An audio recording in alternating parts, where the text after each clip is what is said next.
सर्वोच्च न्यायालयाने आज शुक्रवारी महाराष्ट्रातील स्थानिक स्वराज्य संस्थांच्या निवडणुकांसंदर्भात महत्त्वपूर्ण निर्देश दिला।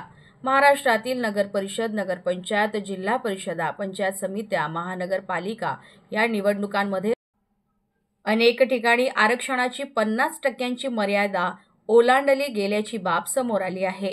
या विरोधात सर्वोच्च न्यायालयात करण्यात आलेल्या याचिकेवर आज शुक्रवारी न्यायालयाने अंतिम आदेश दिले व पुढील सुनावणी 21 जानेवारी रोजी करण्याचे निर्देश दिले।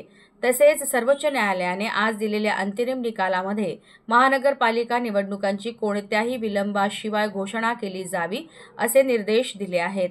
राज्यातील एकूण महानगरपालिकांपैकी फक्त 2 महानगरपालिकांमध्ये 50% आरक्षणाची मर्यादा ओलांडली जात असून तिथे आरक्षणाची सोडत आणि आरक्षणाची मर्यादा या संदर्भात पुनर्विचार करण्याबाबत न्यायालयाने निर्देश दिले।